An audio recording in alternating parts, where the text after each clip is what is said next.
చదువుకుని కొంచెం దాని గురించి ధ్యానం చేసిన తర్వాత మనం తర్వాత ఆ యొక్క వర్తమానంలోకి వెళ్తాం. కాబట్టి చాలా జాగ్రత్తగా ఈ యొక్క వాక్యాన్ని విని ఒక శ్రేష్టమైన ఉద్దేశంతో నువ్వు బ్రతకాలి. అది మరి నా యొక్క ఆశ ఈ వర్తమానం బట్టి. ప్రతి ఒక్కరు కూడా దేవుని మనస్సును గుర్తించాలి అనే ఉద్దేశంతో ఈ మాటలు మీతో చెప్పాలని ఇవాళ నేను సిద్ధపడి వచ్చాను.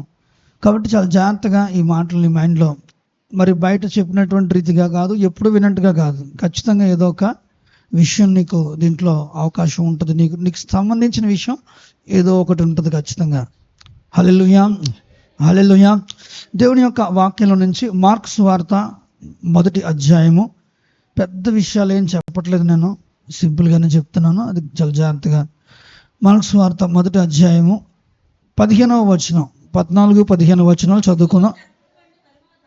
యోహాను చెరపట్టబడిన తర్వాత యేసు, ఇంకో మైక్ తల్లి ఇంకో మైక్ ఏదమ్మా, యోహాను చెరపట్టబడిన తర్వాత అది ఆన్ చేయండి, పెట్టు చదువు. యోహాను చెరపట్టబడిన తర్వాత యేసు కాలము సంపూర్ణమై ఉన్నది, దేవుని రాజ్యము సమీపించి ఉన్నది, మారు మనసు పొంది సువార్త నమ్ముడని చెప్పుచు దేవుని సువార్త ప్రకటించుచు గలిలయకు వచ్చెను. హల్లెలూయా, హల్లెలూయా. నా సాక్ష్యం ఒక 2 నిమిషాల మీతో చెప్పాలనుకుంటున్నాను. ఎందుకంటే లైవ్ నడుస్తుందో లేదో కూడా నాకు తెలీదు. మరి లైవ్ నడుస్తున్నట్లయితే చూడండి. అయితే నా పేరు విజయ్ కుమార్. మరి అయితే నేను 2000 సంవత్సరం ఆగస్టు 25న మరి ఇంచుమించు ఆగస్టు 18వ తారీఖున నేను రక్షణలోకి రావడం జరిగింది. మరి ఈ విధంగా మరి రక్షణలోకి వచ్చి దేవుని యొక్క మార్గాల్లో నేను కొనసాగుతూ ఉన్నటువంటి ఆ యొక్క తరుణాల్లో మరి అనేక చోట్ల దేవుడి కృపను బట్టి పరిచర్యలో దేవుడు వాడుకున్నాడు. అనేక యవనస్తులకి సువార్త, నాకు నా పరిధిలో ఉన్న వారికి కాలేజీలో నా సువార్త, కాలేజీలో క్లాస్ రూమ్లో అదే హాస్టల్ రూమ్లో అయితే హాస్టల్ రూమ్లో,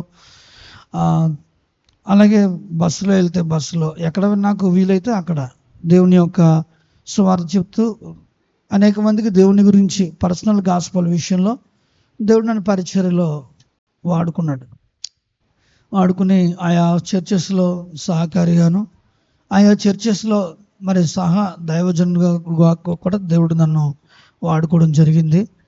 మరి ఆ విధంగా సువార్త చేస్తున్న ఈ క్రమంలో దాదాపుగా మరి చాలా కాలం అయిపోయింది. అయితే ఈ మధ్యకాలంలో సువార్తను గురించి అంటే ఇంకెక్కువ ప్రభా నీ గురించి, నీ సువార్త అంటే మనకు తెలిసిన పద్ధతిలో కాకుండా, మనం చూసినవి విన్నాయి కాకుండా, మనకు తెలిసిన పద్ధతిలో కాకుండా, ప్రభా నీ లేఖనానుసారంగా నీ సువార్త ఎట్లా చేయాలి, ఇంకా బాగా, ఇంకా మరి లోతుగా దేవుని సువార్త మరి నీకు సమీపంగా నాకు నేర్పించమని దేవుని సన్నిధిలో ప్రార్థన చేస్తున్నప్పుడు దేవుడు మార్కు సువార్త 1వ అధ్యాయము 14-15 వచనాల ద్వారా, అలాగే లూకా సువార్త 10వ అధ్యాయం ద్వారా కొన్ని మాటలు దేవుడు నాకు సూచించడం జరిగింది. వాటన్నిటిలో కూడా నాకు చాలా మంచిగా అనిపించినటువంటి ఒక సువర్తమానం ఏంటంటే, స్వయంగా యేసుప్రభు వారు చెప్పినటువంటి మరి మొట్టమొదటి సువార్తమానమే అనగా ఆయన సువార్త ప్రారంభించి మొట్టమొదటిగా వాడిన వచన భాగంలోనే మంచి సువార్త నాకు దొరికింది. హల్లెలూయా, హల్లెలూయా. ఏం మాట అందులో రాస్తుంది మరొకసారి చదవండి, మళ్ళీ 15వ వచనం. యోహాను చెరపట్టిన తరువాత 15 చదవండి. కాలము సంపూర్ణమై ఉన్నది, దేవుని రాజ్యము సమీపించి ఉన్నది, మారు మనసు పొంది సువార్తను నమ్ముడని చెప్పుచు దేవుని సువార్త ప్రకటించుచు గలిలయకు వచ్చాను. ఈ మాటతో దేవుడు నాతో మాట్లాడాడు. హల్లెలూయా, హల్లెలూయా. సువార్త అని అంటే అప్పులు పోతాయి, అనారోగ్యాలు పోతాయి, అనేక పరిస్థితులు మారుతాయి. లేకపోతే ఇలా కాదు, కానీ సువార్త చేసేటప్పుడు సునాయాసమైనటువంటి మార్గం ఏంటంటే మూటోడికి కూడా అర్థం అవడానికి సింపుల్గా, మూటోడికైనా చదువుకున్నవాడికైనా చదువు లేనివాడికైనా పండితుడికైనా పామరుడికైనా అందరికీ సరిపోయే యేసయ్య ఒక అద్భుతమైన వర్తమానాన్ని ఇచ్చాడు. అదేంటంటే దేవుని రాజ్యము సమీపించి ఉన్నది. హల్లెలూయా, హల్లెలూయా. ఒక మాట చాలు. ఈ ఒక్క మాటతో ఆటోమేటిక్గా దేవుని రాజ్యం అంటే ఏంటి అనే మాట సందర్భం వస్తుంది. ఆటోమేటిక్గా దాన్ని బట్టి సువార్త అనేది వెళ్ళడానికి అవకాశం ఉంది. మరి ఆ యొక్క సువార్త గురించి చక్కగా మరి ధ్యానిస్తున్న సందర్భంలో మరి ఆ దేవుని రాజ్యం అంటే దేవుడు అన్నప్పుడు ఏంటి? మానవ అతీతుడు. హల్లెలూయా, హల్లెలూయా. మరి కాబట్టి ప్రభావం ఆయనలో ఉంటుంది, శక్తి ఆయనలో ఉంటుంది. ఆ శక్తి, ఆ ప్రభావము అదే మనుషుల్ని స్వస్థపరుస్తూ ఉంది. హల్లెలూయా. అందుకే పౌలు కూడా దేవుని రాజ్యం మాటతో కాదు కానీ శక్తి అయి ఉన్నది. హల్లెలూయా, హల్లెలూయా, హల్లెలూయా. అది మనుషుల్ని మారుస్తుంది, మనుషులకు వచ్చే భయంకరమైన మాయరోగాలన్నీ మారుస్తుంది. హల్లెలూయా, హల్లెలూయా. అంతేనే కదా, మనుషుల్ని మారుస్తుంది, మనుషులకు వచ్చే వ్యాధులను కూడా అది మారుస్తుంది. కాబట్టి దేవుని అది మనుషుల యొక్క ఆ యొక్క రోగాలన్నింటినీ కూడా అవి మానుపుతుంది. కాబట్టి దేవుని సన్నిధానంలో మరి ఆ యొక్క శక్తి, ఆయనలో ఉన్న శక్తి, ఆయన మాటలో ఉన్న ప్రభావము, ఆయన మాటలో ఉన్నటువంటి శక్తి మనుషుల మనసులను మారుస్తుంది. ఏ విధమైనటువంటి పరిస్థితుల్లో ఉన్న వ్యక్తినైనా కూడా మరి విడిపిస్తుంది. హల్లెలూయా. మరి దేవుని రాజ్యం సమీపిస్తుంది అని చెప్పాక ఏం చేయాలి? దేవుని ప్రభావం చూపించాలి. అందుకే హీలింగ్ మినిస్ట్రీ కావచ్చు, స్వస్థపరిచే పరిచర్యలు కావచ్చు, ఇవన్నీ కూడా మనము అంగీకరిస్తూ ఉన్నాం. హల్లెలూయా. మరి ఎందుకు అని అంటే పాల్ యాంగిచో గారు తన యొక్క పరిచర్య గురించి ఈ విధంగా చెప్పాడు. Healing ministry is the foundation of మరి ఆ యొక్క దేవుని యొక్క గాడ్స్ కింగ్డమ్ అని చెప్పి, ఒక విధంగా దేవుని యొక్క రాజ్యం కొరకు అనేటువంటి దేవుని రాజ్యం యొక్క పునాదిగా దేవుడు వాడుకున్నాడట. ఎందుకనంటే దేవుని రాజ్యము శక్తి ప్రభావంతో కూడుకున్నది. హల్లెలూయా. దేవుని శక్తిని, దేవుని కార్యాలని మరి ప్రతి ఒక్కరు కూడా చూడాలి. అప్పుడు చూసినప్పుడు వాళ్ళు ఏమనుకుంటారు? మరి అప్పుడు అర్థం చేసుకుంటారు, దేవుని శక్తి ప్రభావాన్ని బట్టి తెలుసుకుంటారు. అదేంటంటే దేవుని ప్రభావము. హల్లెలూయా, దేవుని ప్రభావం. మరి నిజంగా ఎందుకు? ఆ రాజ్యంలో ప్రభావం ఉంటుంది, ఆ రాజ్యంలో శక్తి ఉంటుంది. అంతేకాదు ఆ రాజ్యములో గొప్ప అద్భుతమైన ప్రభావం ఉంటుంది. ఈ ప్రభావాన్ని వాళ్ళు తెలుసుకుంటారు. అయితే ఆ రాజ్యం పొందాలంటే ఏం చేయాలి? మారు మనసు పొంది పాపాలు ఒప్పుకోవాలి. హల్లెలూయా. బ్రతుకు మార్చుకోవాలి. పరిశుద్ధ జీవితం కొరకు ఒక ఆలోచన కలిగి ఉండాలి. హల్లెలూయా. మరి యేసు రక్తం, యేసుక్రీస్తు శిలువ బలియాగం నందు విశ్వాసం ద్వారా ఒక వ్యక్తి మారు మనసు పొందడానికి దేవుడు మార్గాన్ని ఏర్పాటు చేశాడు. హల్లెలూయా. అందులో కంటిన్యూ అయిపోతాను, ఆ పాపంలోనే ఉంటాను అనేవాడికి మనం చెప్పలేం. కానీ బ్రతుకు మార్చుకుంటాను, నాకు ఇచ్చి ఈ పనికి మాలిన జీవితం నాకు వద్దు అని నిజంగా కానీ ఒక వ్యక్తి బయటకు రావడానికి ఇష్టపడితే, మరి నిజంగా ఆ వ్యక్తి సహకరిస్తే మరి వ్యక్తుల జీవితాల్లో అద్భుతమైన మార్పు తీసుకుని వచ్చి మరి దేవుడు పరిశుద్ధులుగా పవిత్రులుగా మార్చి ఆయన రాజ్య పౌరునిగా సిద్ధపరచడానికైతే దేవుని యొక్క మార్గాలు చాలా సమర్థవంతమైనవి. హల్లెలూయా. మరి చెప్పాలంటే దేవుడు ఒక వ్యక్తిని మారుస్తుంది దేవుని యొక్క వాక్యం. హల్లెలూయా. మరి ఒక వ్యక్తిని రూపాంతరపరుస్తుంది దేవుని యొక్క వాక్యం. హల్లెలూయా. దేవుని రాజ్య సువార్త ఒక వ్యక్తిని రూపాంతరపరుస్తుంది. హల్లెలూయా. మరి దేవుని యొక్క వాక్యము మరి ఒక వ్యక్తి యొక్క జీవితం మారుస్తుంది, ఒక వ్యక్తిని స్వస్థపరుస్తుంది, విడిపిస్తుంది. హల్లెలూయా. భూమి మీద ఒక మనిషికి కావాల్సింది ఇంకేముంటుందండి? ఆ వ్యక్తి యొక్క అవసరాలు, ఏకపరంగా అవసరాలు తీర్చబడడం, మరి పరసంబంధంగా ఆ వ్యక్తి సిద్ధపరచబడడానికి ఆ వ్యక్తిని రూపాంతరపరచడం, ఈ రెండు విషయాలు కూడా దేవుని రాజ్య సువార్త ద్వారా జరుగుతూ ఉన్నాయి. హల్లెలూయా, హల్లెలూయా. మరి నిజంగా ఇదొక కంటిన్యూ ప్రాసెస్ లాగా జరుగుతూ ఉన్నాయి. హల్లెలూయా. ఒక చెప్పాలంటే ఆ సువార్తను బట్టి మనం ఆలోచన చేస్తే ఆయన సువార్త ద్వారాగా, ఆయన యొక్క రాజ్య సువార్త ద్వారాగా వ్యక్తుల జీవితాలు మార్చబడతా ఉన్నాయి. హల్లెలూయా. వ్యక్తుల ప్రాణాత్మ శరీరాల్లో స్వస్థత కలుగుతూ ఉంది. హల్లెలూయా.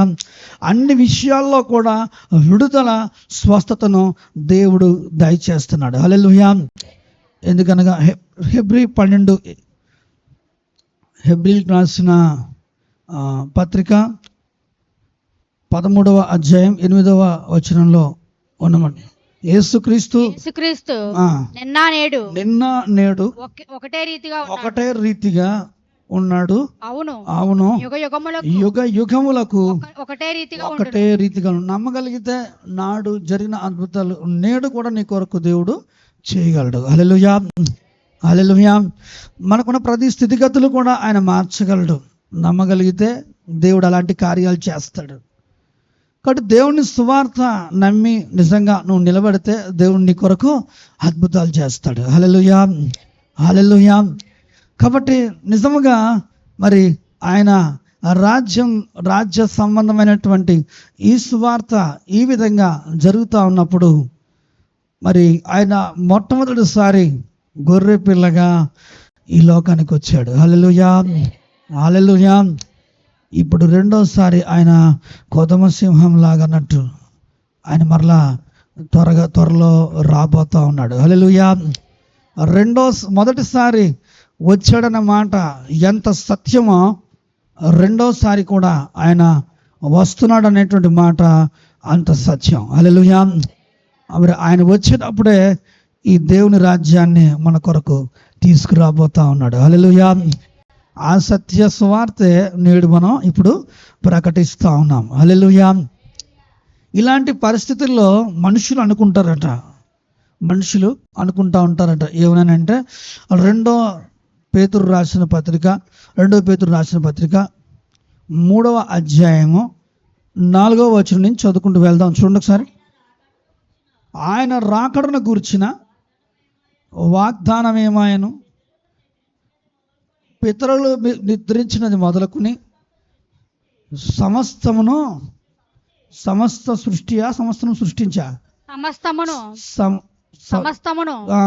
సృష్టి ఆరంభం ఉన్నట్టే నిలిచి ఉన్నది అని చెప్పుదురని మొదట మీరు తెలుసుకొనవలెను.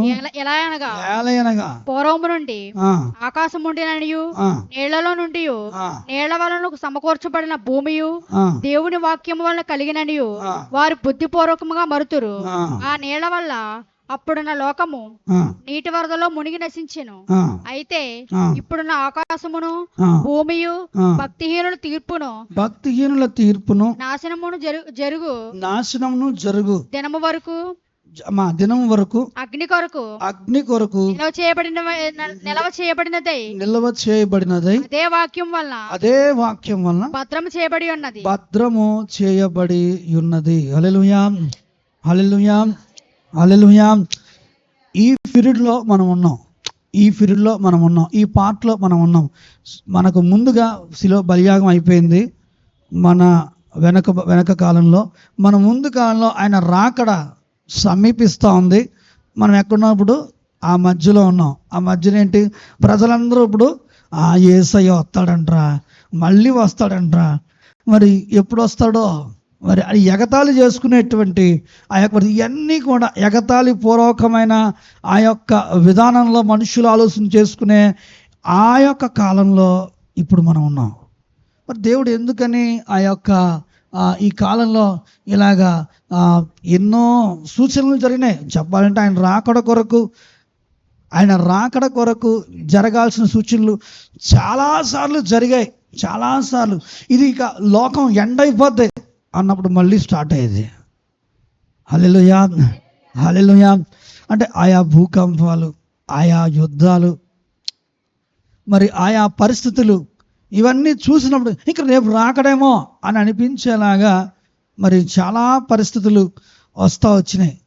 మరి ఈ పరిస్థితులు చూసినప్పుడు మరి మనుషులు ఏమనుకుంటారంటే వాస్తవంగా సాధారణంగా ఇదంతా అనుకుంటున్నానంటే, ఎందుకంటే చాలాసార్లు ఫెయిల్యూర్ అయింది కదా. చాలాసార్లు అనేక మంది ప్రవక్తలట డేట్లు కూడా ఇచ్చేసారట ఆయన రాకడ కొరకు.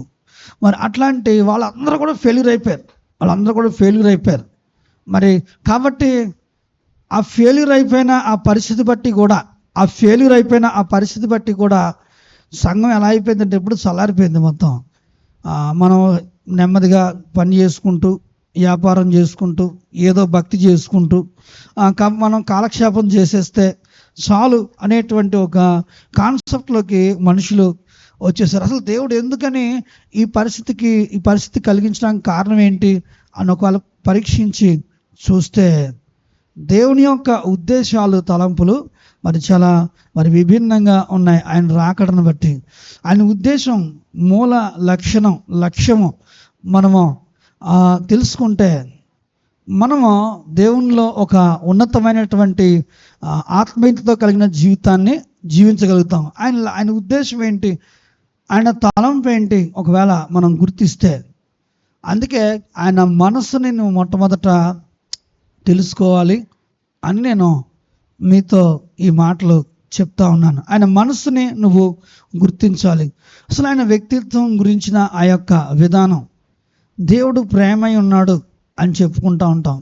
అయితే దేవుడు కృపాసత్య సంపూర్ణుడు అని చెప్పుకుంటూ ఉంటాం. అయితే దేవుని సన్నిధానంలో ఇవి మనల్ని ఎలా మార్చేసినాయి అని అంటే ఒక విధంగా ఉపయోగించుకునే ఒక విధంగా మార్చేసింది.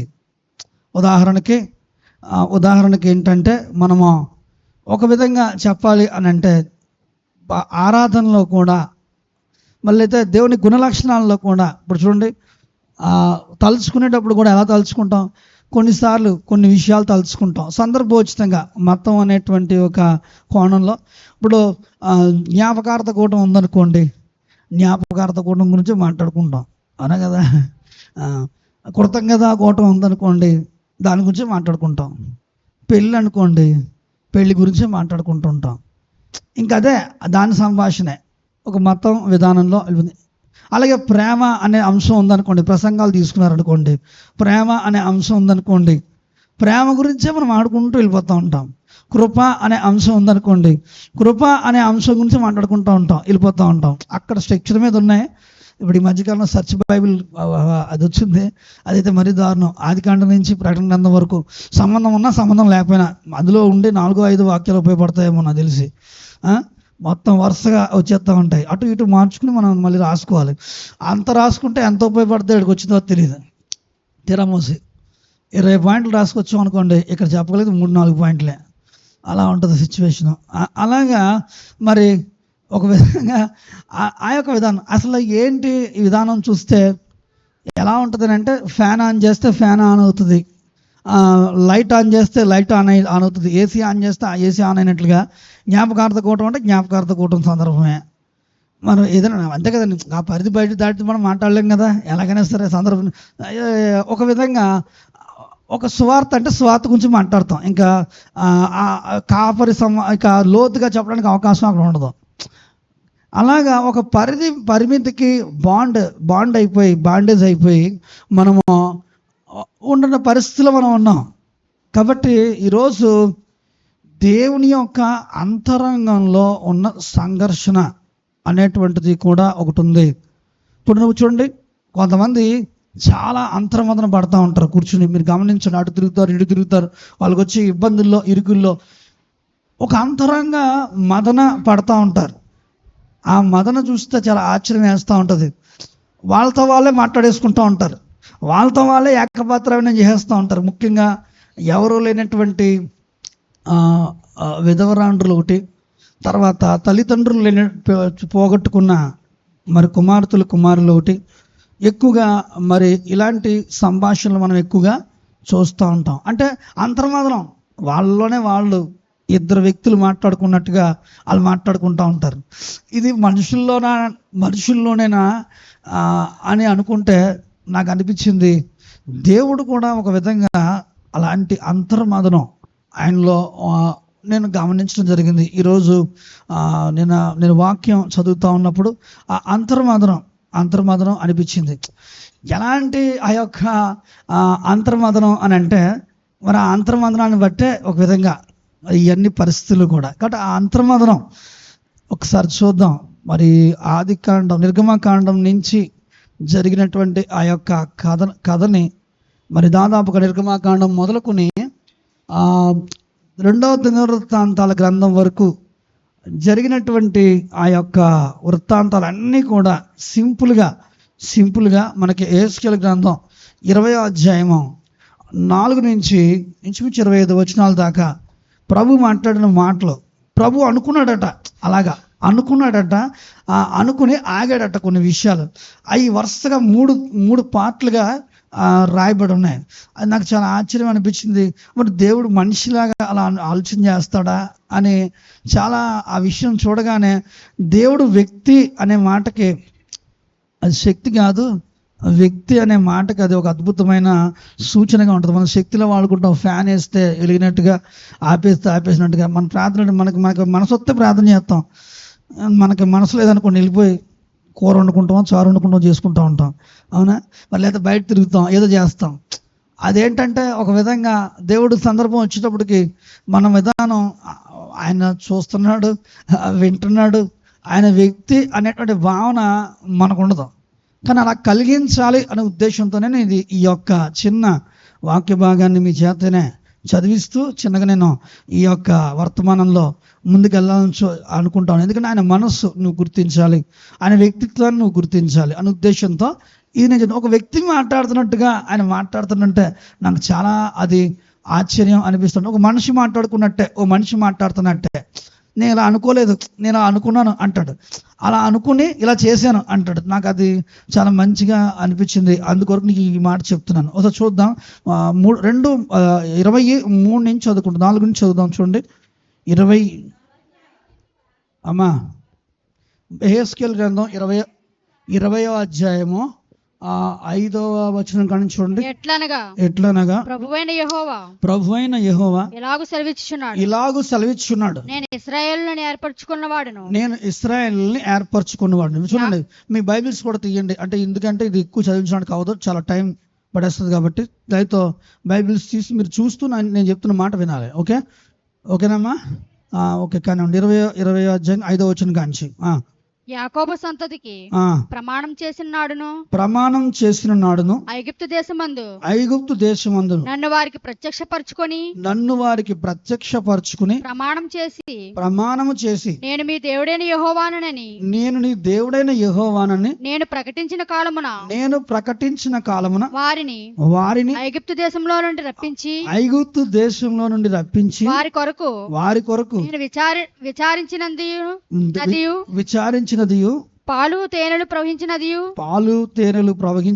సకల దేశములకు ఆభరణమై నది అయినను దేశములోనికి తోడుకొని పోయేదనని చెప్పిన కాలముననే నేను ప్రమాణం చేసి తిని. అప్పుడు నేను మీ దేవుడైన యెహోవాను, మీలో ప్రతివాడు తనకిష్టమైన ఏ కృత్యములను విడిచిపెట్టవలెను, ఐగుప్తీయుల విగ్రహములను పూజించుడి చేత మిమ్మల్ని మీరు అపవిత్రపరచుకోవలెను అని నేను నీకు ఆజ్ఞాపించి తిని. అపవిత్రపరచుకొనవలదని నేను ఆజ్ఞాపించి తిని. అయితే వారు నా మాట విననొల్లక నా మీద తిరుగుబాటు చేసి తమకిష్టమైన హే కృత్యములను చేయుట మానలేదు, ఐగుప్త విగ్రహములకు పూజించుట మానలేదు.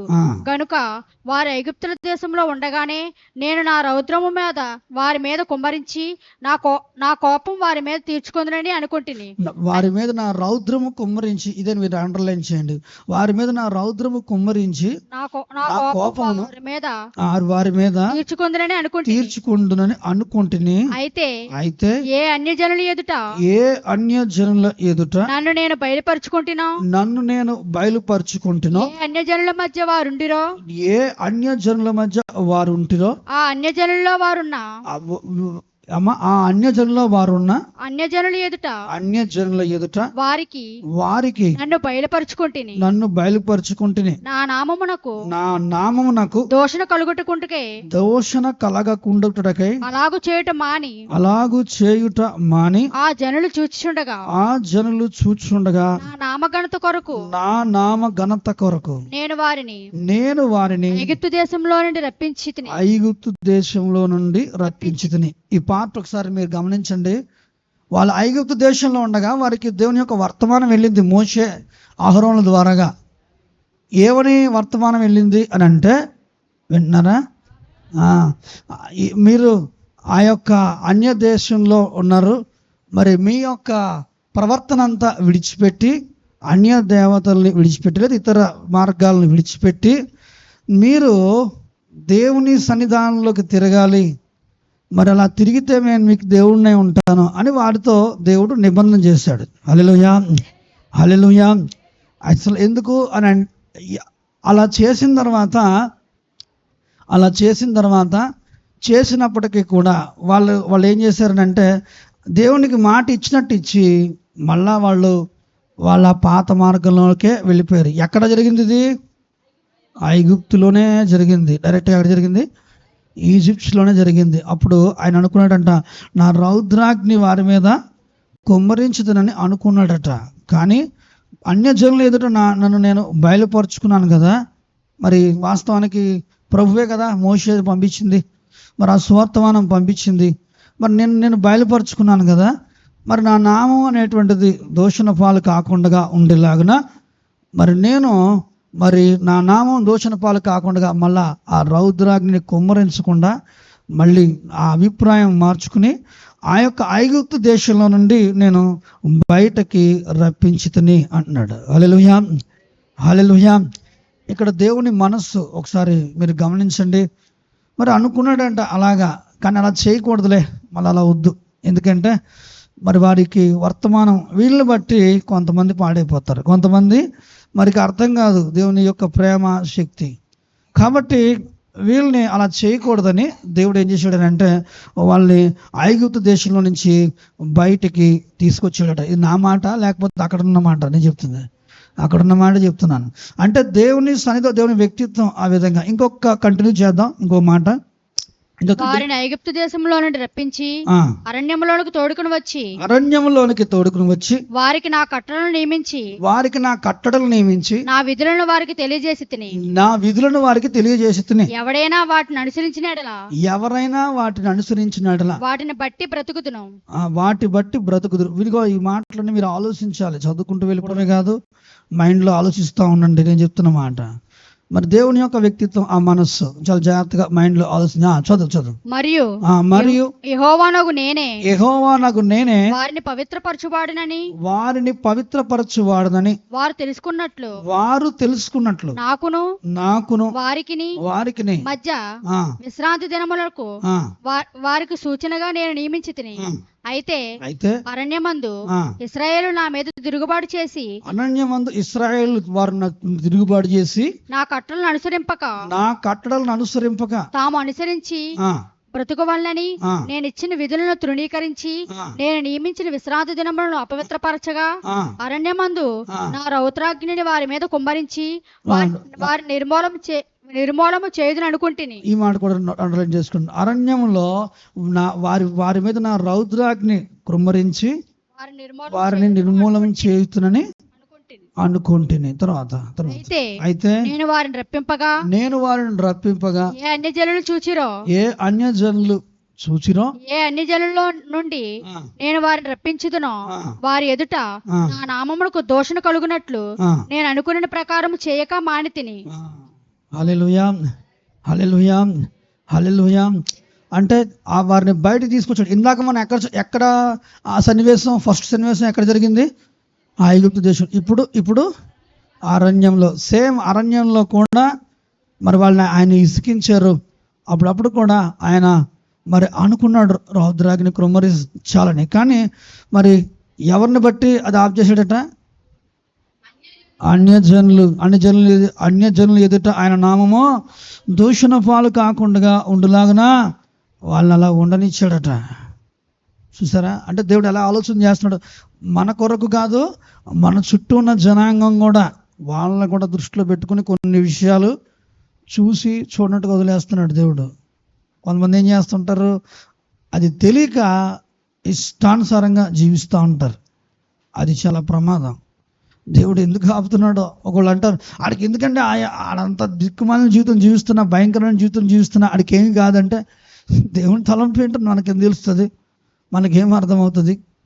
ఆయన యొక్క శోధింప శక్యం కానీ ఆయన ఆలోచనల ఆ వరవడి మనకేం అర్థమవుతుంది? ఆలోచన చేస్తే ఏ ఉద్దేశం కలిగి ఉన్నాడో, ఏ ప్రణాళిక ఆ వ్యక్తి మీద, ఆ వ్యక్తిని బట్టి కలిగి ఉన్నాడో. హల్లెలూయా. అది గుర్తుపెట్టుకోవాలి. కానీ దేవుడు వదిలేస్తున్నాడు, దేవుడు విడిచిపెడుతున్నాడు అనేది కాదు. ఎప్పుడో ఉంటుంది, ఎప్పుడో ఆ వ్యక్తులకు కూడా ఉంటుంది. కంటిన్యూ చేద్దాం, ఇంకొక పార్ట్ కూడా కంటిన్యూ చేయండి. మరియు తమకిష్టమైన విగ్రహములు అనుసరింపవల్లని కోరి వారు నా విధులను ధృవీకరించి నా కట్టలను అనుసరింపక నేను నియమించిన విశ్రాంతి దినములను అపవిత్రపరచగా ఇచ్చేదనని నేను సెలవిచ్చినట్టు పాలు తేనెలు ప్రవహించినట్టయినా సకల దేశములకు ఆభరణమగు దేశములోనికి వారిని రప్పించినని వారు అరణ్యములోను ఉండగానే నేను ప్రమాణం చేసి తిని, అయినను వారు నశించిపోకున్నట్లు వారు ఎందుకు కనికరించి అరణ్యములో నేను వారిని నిర్మూలం చేయకపోతిని. హల్లెలూయా, హల్లెలూయా. తర్వాత వారు అరణ్యములో ఉండగానే వారి పిల్లలతో ఇలాగు సెలవిచ్చి తిని మీరు మీ తండ్రుల ఆచారములను అనుసరింపకయు వారి పద్ధతులను బట్టి ప్రవర్తింపకయు వారు పెట్టుకొనిన దేవతలను పూజించి మిమ్మల్ని మీరు అపవిత్రపరచుకున్నట్టు ఉండిడి. మీ దేవుడినైన యెహోవా నేనే గనుక నా కట్టలను అనుసరించి నా విధులను గైకొని నేను నియమించిన విశ్రాంతి దినములను ఆచరించుడి. నేను మీ దేవుడైన యెహోవానని మీరు తెలుసుకున్నట్లు ఆ విశ్రాంతి దినములు నాకును మీకును మధ్యను సూచనగా ఉండును. అయినను ఆ జనులు సహా నా మీద తిరగబడి తాము అనుసరించి బ్రతుకవలనని నేను ఇచ్చిన నా కట్టడలను అనుసరింపకయు నా విధులను గైకొనేకయు నేను నియమించిన విశ్రాంతి దినములను అపవిత్రపరిచిరి గనుక వారు అరణ్యములో ఉండగానే నేను నా రౌద్రాగ్ని వారి మీద కుమ్మరించి నా కోపం వారి మీద తీర్చుకుందునని అనుకుంటుని. అయితే నేను ప్రత్యక్షమైన అన్యజనుల మధ్య నా నామమునకు దోషణ కలుగునట్లు ఏ జనులలో నుండి వారిని రప్పించుతునో ఆ జనులు చూచుండగా నా హస్తము వెనుకకు తీసి నా వాగ్దానం నెరవేర్చి తిని. హల్లెలూయా, హల్లెలూయా. త్రీ టైమ్స్ ఈ మాట ఇక్కడ రాయబడింది. ఏదైనా వాక్యం 3 సార్లు ఇలా వస్తే ఖచ్చితంగా ఆ వర్తమానం ఆ రోజు చెప్పాలి సింబాలిక్గా. హల్లెలూయా. 3 సార్లు 2 సార్లు ఆ మాట నాకు డైలీ పోర్షన్లో ఇవ్వాలా. దేవుడు ఖచ్చితంగా ఈ మాటలు మీతో చెప్పమని ప్రేరేపించాడు కాబట్టి ఈ మాటలు మీతో చెప్తున్నాను. చాలామంది తమకు ఇష్టానుసారంగా జీవిస్తున్నారు, చాలామంది తమకు తోచింది తమకు చేస్తూ ఉన్నారు, చాలామంది వాళ్ళకి ఏదో మనస్సుకు అనిపించింది చేసుకుంటూ వెళ్తున్నారు. అయినప్పటికీ కూడా వారి జీవితాల్లో దేవుడు ఏ విధమైనటువంటి పరిస్థితులు తాకకుండా దేవుడు మనల్ని నడిపిస్తున్నాడు అని అంటే ఖచ్చితంగా గుర్తుపెట్టుకో, నిన్ను గురించి కాదు. మరి ఒకటి నువ్వు నశించిపోకపోవడంగా ఉండడం, మరొకటి రెండోది ఏంటంటే నీ గురించి కాదు కానీ నీ చుట్టుప్రక్కల ఉన్న వారిని కూడా నిన్ను శిక్ష పెడితే నీతో పాటు ఉన్న వాళ్ళు కూడా పాడైపోతారనే ఉద్దేశంతో. హల్లెలూయా, హల్లెలూయా. మరి నిన్ను ఒక్క దెబ్బ, ఒక్క దాంట్లో దేవుడు నిన్ను కరిగించుకోవచ్చు. కానీ దేవుడు ఎందుకు నిన్ను నీ ఆశీర్వాదాలు తీయకుండగా నిన్నెందుకు దేవుడు నువ్వు చేస్తున్న చేతి పని అంతటి సఫలీకృతం చేస్తూ నీ మాట అంతా సఫలం చేస్తూ దేవుడు నిన్ను నడిపిస్తున్నాడు అని అంటే ఉద్దేశం ఏంటంటే నీ గురించి కాదు. నువ్వు బయటకు వచ్చావు కదా, ఆ యొక్క అన్యజనులు నీ జనాంగం కావచ్చు, నిన్ను చూస్తూ నీ చుట్టుపక్కల ఉన్న వాళ్ళు కావచ్చు, వాళ్ళని బట్టి దేవుడు నీకు అవకాశాలు ఇస్తున్నాడు. హల్లెలూయా, హల్లెలూయా. అది మనం గుర్తించాలి. గుర్తించి దేవుని సన్నిధిలో దేవుని వ్యక్తిత్వం ఇది, దేవుని యొక్క మనస్సులో ఒక మనస్సు ఇది.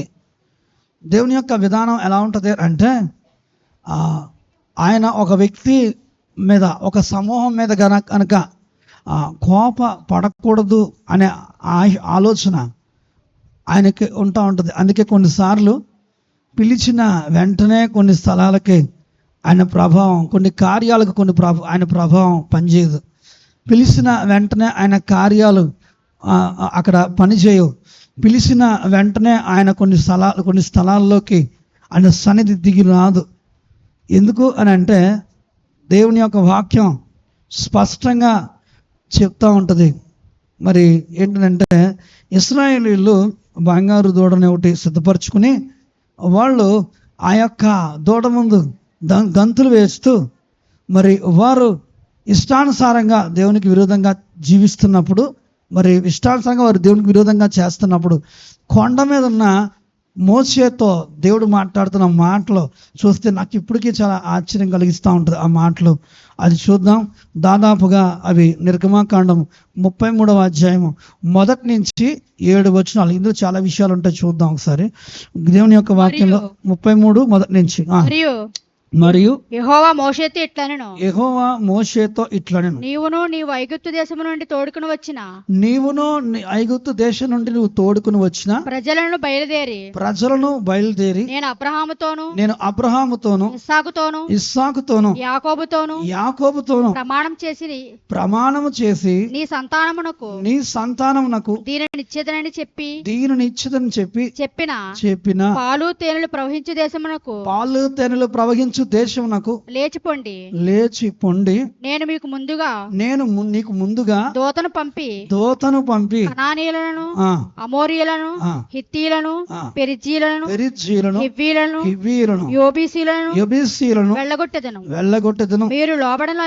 మీరు లోబడనని ప్రజలు గనుక నేను మీతో కూడా రాను త్రోవలో మిమ్మల్ని సంహరించేదనేమోనని సంహరించదనేమో అని మోషేతో చెప్పాను. ఎంత చూడండి, దేవుడు దాక్కుంటున్నాడట.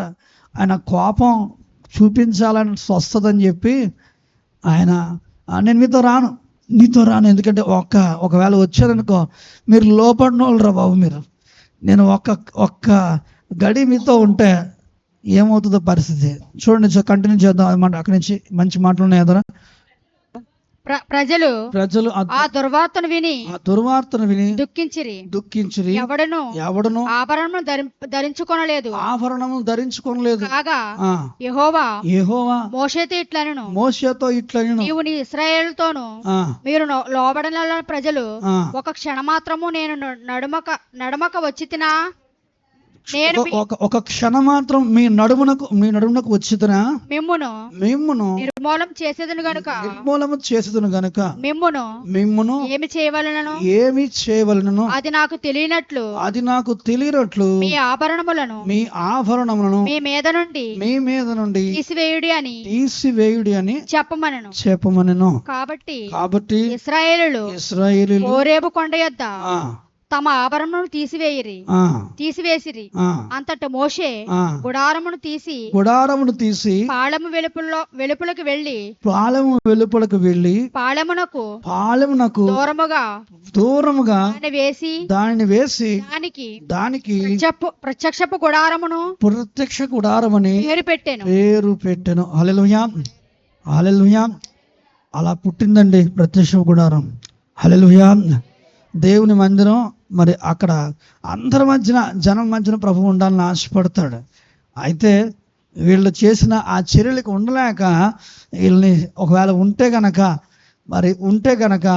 ఒక క్షణమాత్రం వారి మధ్య నడుమున ఉన్నానా వాళ్ళు నేను హతమారుస్తాను అని ప్రభు అంటే వారి చర్యలు బట్టి అంత కోపం, అంత దుఃఖం ఆయనకి కలగడం, కోపం కలగడం అక్కడ మనము చూస్తున్నాం. కోపపడాల్సి వస్తున్న ఉద్దేశంతో కూడా దేవుడు మాట్లాడకపోవడం ఈ విషయం చాలా ఆశ్చర్యాన్ని కలిగిస్తూ ఉంటుంది. ఎందుకు అని అంటే మరి దేవుని మనస్సు మీరు గమనించండి. ఇక్కడ నేను మామూలుగా వింటే ఈ మాటలు నీకు అర్థం కావు.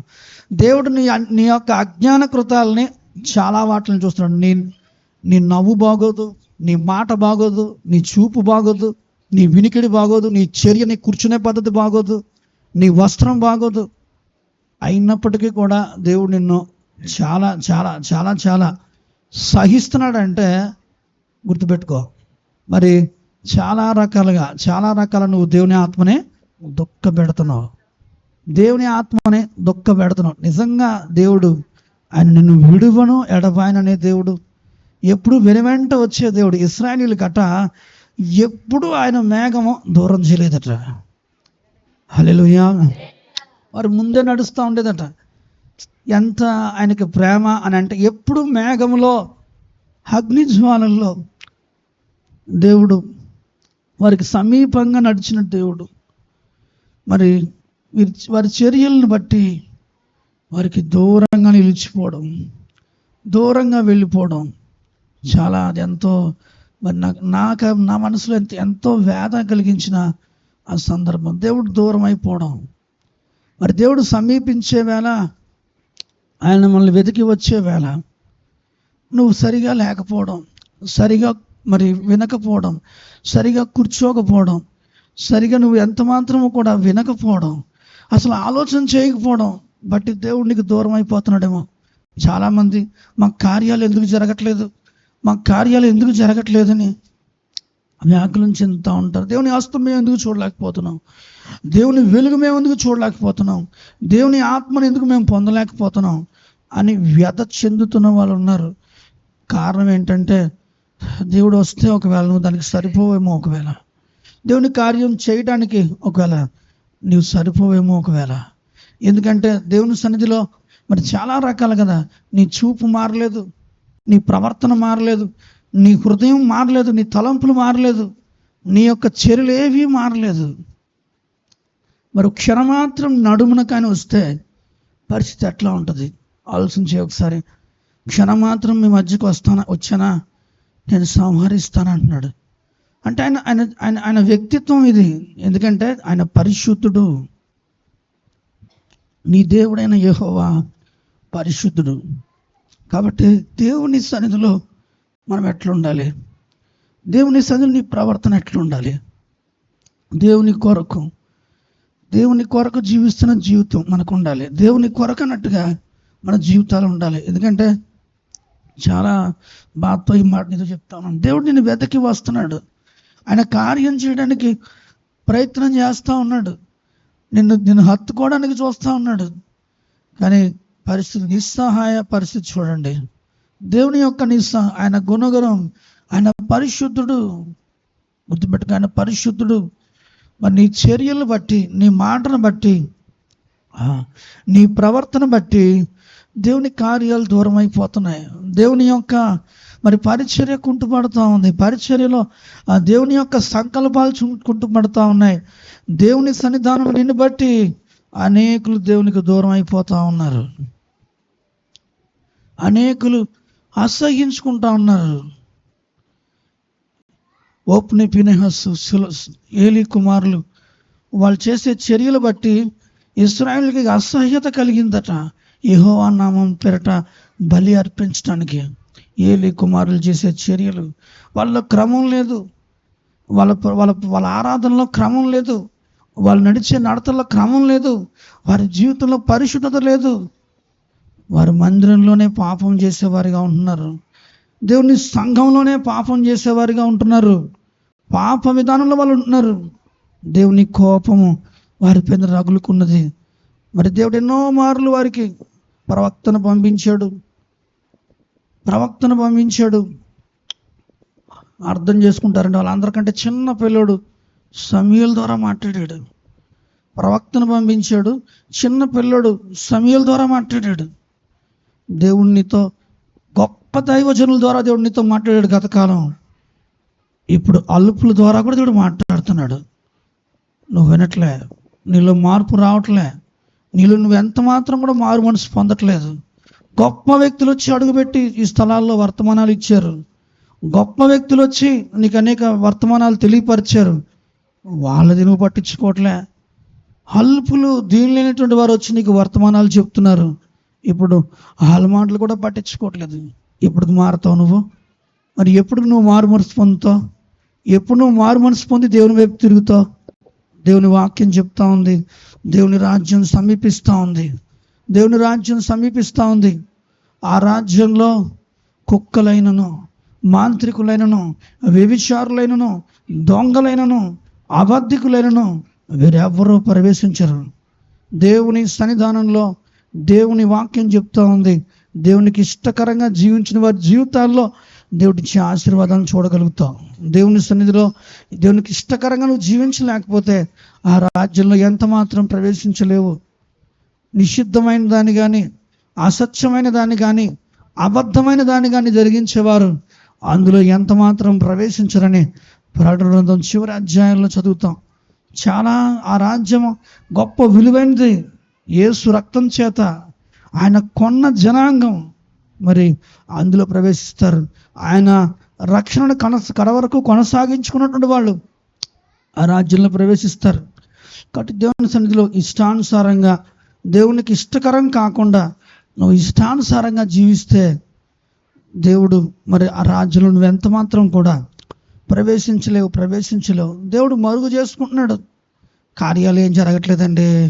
బాప్తిసం తీసుకున్న కొత్తల్లో ఇలా ప్రార్థన చేస్తే అలా నా ప్రార్థన వినేవాడు, ఇలా మందిరానికి వస్తే అలా కార్యాలు జరిగేవి, ఇలా ప్రార్థన చేస్తే ఇలాగా మరి ఒక దైవజనుడు ప్రార్థిస్తే కార్యాలు జరిగేవి అని చెప్పి నువ్వు చెప్తా ఉన్నావు. బాప్తిసం ఇచ్చిన కొత్తలో నువ్వు ఎట్లా ఉన్నావు, ఇప్పుడు ఎలా ఉన్నావు? మరి దేవుడు నీకు పరిచయమైనప్పుడు ఎట్లా ఉన్నావు, ఇప్పుడు నీ ప్రవర్తన ఎట్లా ఉంది? దేవుని సన్నిధానంలో దేవుని వాక్యం స్పష్టంగా చెప్తుంది. దేవుని కొరకు ఒక ఉన్నతమైన ప్రణాళికలతో కూడిన జీవితాన్ని నువ్వు జీవించాలి. దేవుడు పెడుతున్నటువంటి ఆ యొక్క ఏదైతే హద్దులు పెడుతున్నాడో హద్దులకు నిలబడాలి. దేవుడు నీ కొరకే దీర్ఘశాంతం వహిస్తూ ఉన్నాడట.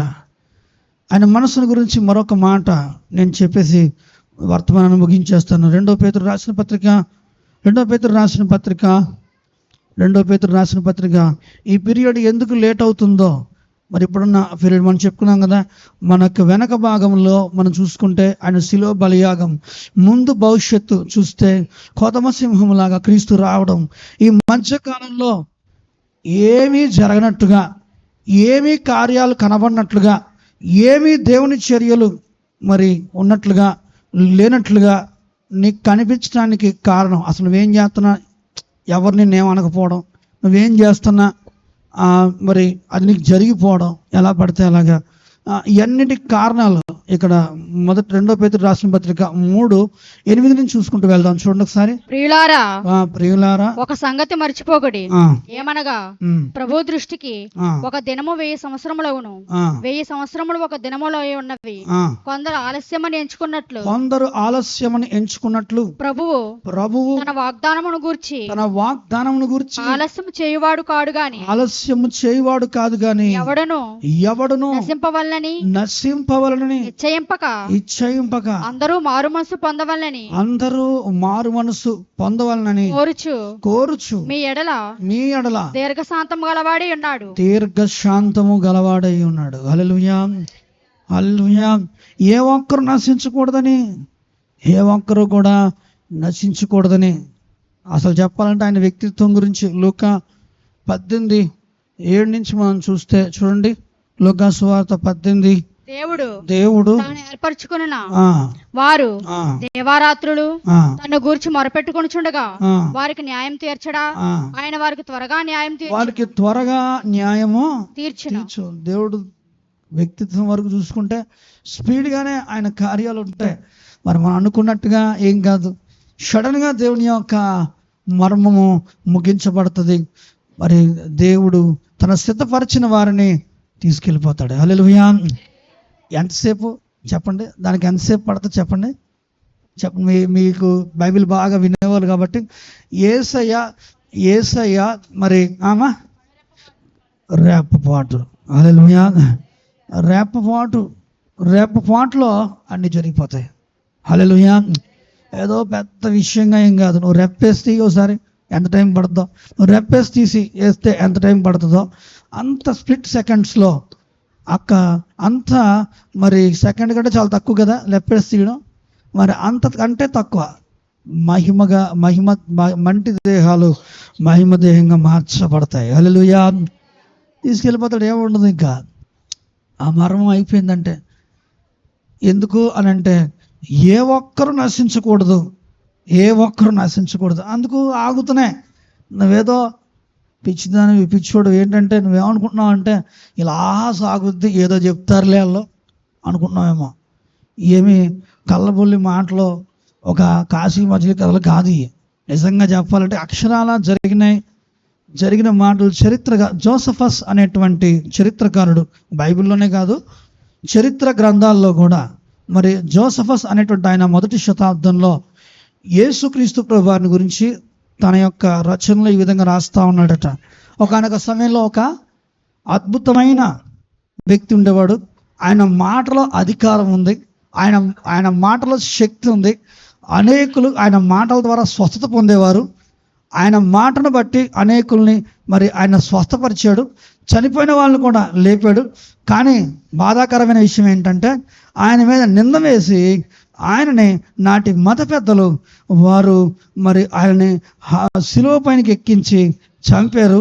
మిస్టరీ ఏంటంటే ఆయన 3వ దినాన లేచాడు అని రాశాడట. హల్లెలూయా, హల్లెలూయా. అది ఆశ్చర్యకరంగా నమోదు చేయబడింది చరిత్రలో కూడా. కాబట్టి దేవుని సన్నిధిలో ఆయన మాటలో పొరపాటు లేదు, ఆయన చర్యల్లో పొరపాటు లేదు. అయినప్పటికీ కూడా అసూయ చేత వారిని ఆ విధంగా వాళ్ళు చేశారని తను రాసుకొచ్చాడట. కాబట్టి చరిత్ర మనకి సాక్ష్యం ఇస్తుంది, పరిశుద్ధాత్మ దేవుడు మనకు సాక్ష్యం ఇస్తున్నాడు. వాక్యం ఎంత స్పష్టంగా ఆయన వ్యక్తిత్వం గురించి మనకు తెలియపరుస్తుంది.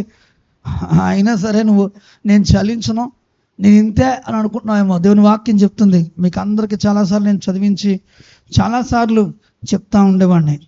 దేవుని యొక్క వాక్యంలో సామెతల గ్రంథము 15వ అధ్యాయము 3వ వచనం మొదటి చదవండి.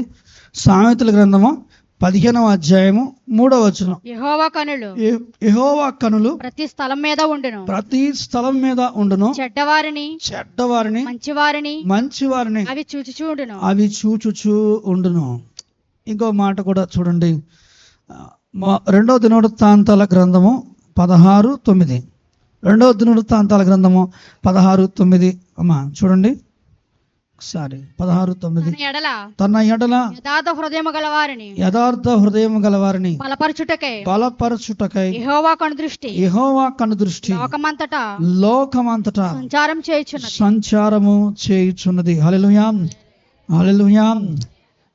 మరి ఇంత జరుగుతుంది. మరి మరి ఏంటి ప్రభు, నువ్వు చూస్తున్నావా? చూస్తుంటే ఈ అన్యాయం ఎందుకు, ఈ వ్యక్తులు ఎందుకు ఇలా ఉంటున్నారు అని ఒకవేళ గొంతు దించుకుంటే కనుక దేవుని వాక్యం ఇక్కడ స్పష్టంగా చెప్తుంది. ఇంకొక మాట, అపోస్తుల కార్యములు 17వ అధ్యాయము 30వ వచనం. అపోస్తుల కార్యములు 17వ అధ్యాయము 30వ వచనం. ఆ అజ్ఞాన కాలములను దేవుడు చూచి చూడనట్లుగా ఉండెను. ఇప్పుడైతే అంతటను అందరూ మారు మనసు పొందవల్లని మనుషులకు ఆజ్ఞాపిస్తా ఉన్నాడు. హల్లెలూయా. అంటే మనుషులు చేస్తున్న ఆ అజ్ఞాన కృతములు, ఆ అజ్ఞాన కాలాలు ఏవైతే ఉంటున్నాయో ఇవి ఇక్కడ దేవుడు చూసి చూడనట్టుగా వదిలేస్తా ఉన్నాడు. అంటే చూడలేదు అనుకుంటున్నావు నీ రహస్య జీవితం. దేవుడు ఖచ్చితంగా ఆయన చూస్తున్నాడు. ఖచ్చితంగా ఏదో ఒక రోజు పాపం పండుతుంది. మరి ఖచ్చితంగా దానికి ఒక ముగింపు అంటూ పలుకుతాడు దేవుడు. ఆ పరిస్థితి చాలా వేరుగా ఉంటుంది. ఒకటి, నీ అంతటి నీవు దేవుని సన్నిధానంలో లోబడితే చాలా మంచిది. అలా కాదు అని అంటే దేవుడు కూడా నేను విడిచిపెడతానేమో అని నువ్వు అనుకుంటున్నావేమో. నెవర్. అది నేను ఎంత మాత్రం నేను విడిచిపెట్టను అని దేవుడు ఒక మాట చెప్తున్నాడు. ఆ మాట చదివించేసి నేను ముగించేస్తాను. ఇదే అధ్యాయంలో మరి ఆ మాటలు మనం చదువుదాం. దేవుని యొక్క వాక్యం యెహెజ్కేలు గ్రంథం 20వ అధ్యాయము చూడండి. 20వ అధ్యాయం ఎన్ని వచనాలు ఇది? 30 వచనాలు ఇది? 49 ఉన్నాయి. 49. Very good. ఓకే, 31 నుంచి చూడండి ఒకసారి. నేటి వరకును మీరు అర్పణలను అర్పించి మీ కుమారులను అగ్నిగుండ దాటించినప్పుడు మీరు పెట్టుకున్న విగ్రహములన్నిటినీ పూజ చేసి అపవిత్రగుచున్నారే. ఇశ్రాయేలులారా, నా యొద్ద మీరు విచారణ చేయుదురా? నా జీవము తోడు నా వలన ఆలోచన మీకు దొరకదు. ఇదే ప్రభువైన యెహోవా. అన్యజనులేమి భూమి మీద ఏ జనులేమి చేయునట్లు మేమును కొయ్యలకు రాళ్లకు పూజ చేతుమని మీరు అనుకొనుచున్నారే. మీరు నిశ్చయించిన దానిని ప్రకారం ఉన్నట్టుకి జరగదు. నా జీవము తోడు నా రౌద్రము కుమ్మరించుచు బాహుబలముతోనూ చాచిన చేతితోనూ నేను మీ పైన అధికారం చేసేదను. మరియు నేను రౌద్రము కుమ్మరించుచు బాహుబలంతోనూ చాచిన చేతితోనూ మిమ్మల్ని చెదరగొట్టిన ఆయా దేశముల్లో నుండి జనుల్లో నుండి నేను మిమ్మల్ని సమకూర్చి జనములను అరణ్యములోనికి మిమ్మల్ని రప్పించి అక్కడ ముఖాముఖిగా మీతో వ్యాజ్యమాడిదను. ఇదే యెహోవా వాక్కు. ఐగుప్తుల దేశము అరణ్యములలో నేను మీ పితరులతో వ్యాజ్యమాడినట్లు మీతోనూ వ్యాజ్యమాడిదెను. ఇదే ప్రభువైన యెహోవా వాక్కు. చేతి కర్ర కింద మిమ్మల్ని దాటించి నిబంధనకు లోబర్చెదను. హల్లెలూయా, హల్లెలూయా. చేతి కర్ర కింద మిమ్మల్ని దాటించి నిబంధనకు అంటే కర్ర పట్టుకుని, దాన్ని ఏమంటారు, చేతి కర్ర కింద మిమ్మల్ని దాటించి నిబంధనకు లోపరుచుతున్న. దాని అర్థం ఏంటి? కర్ర పట్టుకుని. మీ సంగతి నేను చేతి కర్ర కింద మిమ్మల్ని దాటించి, అంటే బెత్తంతోనైనా మిమ్మల్ని నేను సరిచేస్తాను. హల్లెలూయా, హల్లెలూయా. మరి దేవుని సన్నిధిలో అంటే బెత్తం ఉంటుంది, అంటే కర్ర ఉంటుంది, చేతి కర్ర చేత దాటి. అందుకే దేవుడు దెబ్బ కొడితే అనే మాట మాట్లాడుతూ ఉంటారు. ఆ మాట మాట్లాడి చాలా కోపం వస్తుంది చాలామందికి. దెబ్బ కొడతాం అంటే మీకు అంత బాధగా ఉంటుంది, కానీ మరి చేసే పని మరి దేవుని ఆత్మకి, దేవుని సంఘానికి అంత బాధగా ఉంటుంది కదా. హల్లెలూయా, హల్లెలూయా. కాబట్టి చేతి కర్ర కింద నేను దాటించి ఏం చేస్తున్నాడు ఆయన? నిబంధనకు లోబడి చేస్తున్నా. కర్ర పట్టుకునైనా సరే. చూడండి, గొర్రెల కాపరి దగ్గర ఏముంటుంది? కర్ర, దుడ్డు కర్ర ఉంటుంది. ఆ కర్రతో ఏం చేస్తుంటాడు? ఒక గొర్రె తప్పినప్పుడు దండిస్తాడు. హల్లెలూయా. అట్లా ఆ తీరుగా దేవుడు దండిస్తాడు ఖచ్చితంగా. అది ఉంటుంది. అందుకే దేవుని యొక్క వాక్యంలో స్పష్టంగా మనకు అందుకనే మంచి మంచి మాటలు. ఎందుకని చాలామంది చాలా ఇస్పిస్తారండి. ఆ ఇస్పించే విధానాన్ని కూడా దేవుని వాక్యాలు చక్కగా రాస్తూ వచ్చాడు. గిచ్చి వేళాకోళం ఆడినట్లుగా దేవుడితో వేళాకోళం ఆడుతూ ఉంటారు. అది ఎలా పోల్చాడనంటే ఆ వాక్యం కూడా చూద్దాం ఒకసారి. యెహెజ్కేలు గ్రంథం 8వ అధ్యాయము, యెహెజ్కేలు గ్రంథం 8వ అధ్యాయము చివరి 2 వచనాలు చదవండి చాలు. చివరి అప్పుడు ఆయన నాతో ఇట్లనెను, నరపుత్రుడా, నీవు చూచితివే, యోధావారు ఇక్కడ ఇట్టి హేయకృత్యములు జరిగించుట చాలదా? వారు దేశమును బలాత్కారంతో నింపుచు నాకు కోపం పుట్టించెదరు. తీగ ముక్కునకు పెట్టుచు మరి ఎక్కువగా నాకు కోపం పుట్టించెదరు.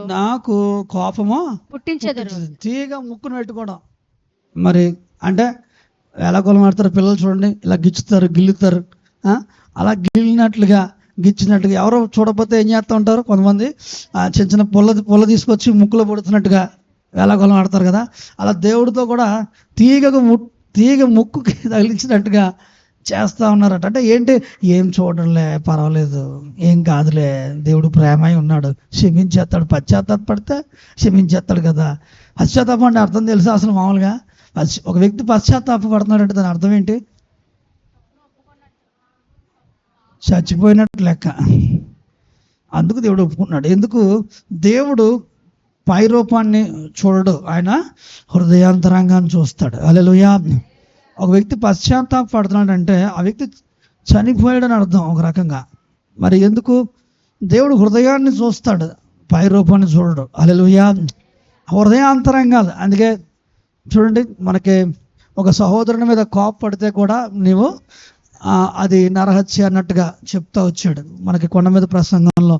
అలాగే మోహపు చూపుతో చూస్తే కూడా పాపం, అది వ్యభిచారం అని చెప్పాడు. అట్లాగా హృదయంలో జరిగే దాని విషయంలో కూడా దేవుడు తీర్పులోకి తీసుకొచ్చాడు.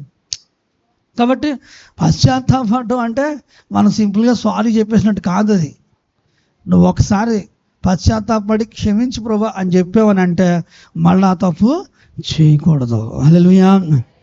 కాబట్టి దేవుని దాని గురించిన గ్రహింపు నీకు ఉండాలి. నీకు ఉండాలి. మళ్ళా అలాంటి మరి దోషకృత్యాలు చేయకూడదు. టెంప్టేషన్ వస్తుందనో అదనో ఇదనో రకరకాలుగా మళ్ళీ అలాంటి పనులు చేయకూడదు. దేవుని బిడ్డలుగా అది గుర్తించాలి. నీ జీవితంలో వినాలి. ఒకసారి దేవుని వాక్యం వినాలి. పశ్చాత్తాపడుతూ దేవుని వైపు తిరుగుతున్నావు అంటే చక్కగా దేవుని యొక్క సన్నిధిలో ఆయన ఉద్దేశాలు గుర్తిరిగి దేవునిలో ఒక నమ్మకమైన విధానంలో ఉండాలి. అంతేగాని పశ్చాత్తాపడుతున్నాం కదా, పశ్చాత్తాపడుతున్నాం మళ్ళీ పాపం చేసే ఆ పరిస్థితి ఉంటే నువ్వు చెప్పే ఆ యొక్క సారీ కానీ నువ్వు చెప్పేటువంటి ఆ యొక్క తీర్మానానికి కానీ ఎలా ఉంటుందంటే తీగ ముక్కును పెట్టి పిల్లలు వేలాకాలం ఆడతారు చూడండి, అలా దేవునితో ఎలాకాలం ఆడినట్టు. బుజ్జనే పడుకున్నావా? అదా ఫ్రెండ్కి వచ్చాను ఒకసారి పెన్నోడు పట్టదా అనే ఒకసారి పెన్ను కూడా పట్టదా అనే ఒకసారి. అంటే ఏం లేదు, మీకు అర్థం అవ్వాలి కదా, ఏదైనా సరే కొంచెం మరి ఈయన మరి వాస్తవానికి దేవుడు అనమాట. అంటే ప్రస్తుతానికి ఈ కథలో ఇప్పుడు దేవుని కుమారుడు దాయిలా ఇచ్చే ఈయనతో మంచిగా మామూలుగా అయితే చాలా విషయాలు చాలా మనవులు చేసుకుంటున్నాం, చాలా అద్భుతంగా ఏం కావాలంటే అది మనవులు చేసుకుంటా ఉన్నాం. ఏం చేస్తున్నా నీకు చేస్తున్నాడు. నువ్వు కూర్చుంటే కూర్చుంటున్నాడు, నువ్వు నుంచోమంటే నుంచుంటున్నాడు, అని కూర్చుంటే నీతో పాటు కలిసి కూర్చుంటున్నాడు, నువ్వు ఏడుస్తే నీతో పాటు ఏడుస్తాడు. ఎక్స్ప్రెషన్ మార్చు, ఎందుకంటే నాకు తెలియదు కదా. అది నువ్వు నవ్వమంటే నవ్వుతాడు నీతో పాటు, కావాలంటే నవ్వించాడు ఒకసారి బుజ్జిని. అది చూసా నవ్వించేస్తున్నారు. ఏది చేయమంటే చేస్తాడు కదా. మరి అలాగే అది చేసినప్పుడు ఏమంటే కొంచెం చనువు పెరుగుతుంది, ఇలా గిచ్చుతుంది. నేను మా మేనకోళ్ళు వచ్చి ఇలా గట్టిగా పెట్టి గిలితే నా గుండు గుబ్బలు మంది గట్టిగా అరిశాడు. ఏంటి అరుస్తున్నావు అంటే ఈ అమ్మాయి అంటది, నేను కూర్చుంటే జుట్టు పట్టుకుని ఇలా పీకితే నరాలు నొప్పి వస్తాయి మా నాకు, అంత గట్టిగా ఎడకాలం మాట్లాడిన అని చెప్తుంది. అందుకే నేను ఇలా రివెంజ్ తెచ్చుకుంటున్నాను అన్నది. మీ రివెంజ్ పాడుగా నేను ఏదో చేస్తలో ఉన్నాను, అటు గట్టిగా వేసేటోడికి నాకు గుండె జలుమంది. అలాగా మరి నిజంగా అన్నీ అయిపోయినాయి, అంతా బాగానే ఉన్నాయి. మరి నేను పొడితే కంట్లో పొడుచుకుంటుందేమో, ఎవరో వచ్చి ఎవరినో ఒకరు రండి ఎత్తుకొచ్చింది కూడా, అది ఎవరో ఒకరు రండి. మరి చక్కగా కాసేపు బుచ్చనంత మీరు ఆడుకోవాలి ఒకరిద్దరు, ఎప్పుడు మీతో ఆడుకుంటాడు కదా. ఒకరిద్దరు వచ్చి బుజ్జన్నతో కాసేపు ఆడుకునేలాగా మీ ఇష్టం. మరి జాను ఫస్ట్ ఇలా కొడితే పలుకుతాడు, నవ్వించు, ఏం పర్లేదు, జోగర్భంగా నవ్వింతావు కదా, నవ్వించు, కోపంగా పెట్టించు, నీ ఇష్టం, నువ్వేం చేస్తావు చెయ్యి. అటెల్ ఏం చేస్తావు చెయ్యి. కాసేపు నవ్వించాలి, కాసేపు ఏమో ఏడిపించవచ్చు నీకు కావాలంటే.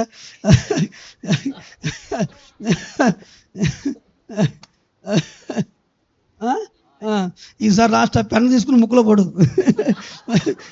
గట్టిగా పడితే అయిపోతున్నాడు, అయిపోతాడు. ఎందుకంటే నువ్వు పొడుతావు భయం.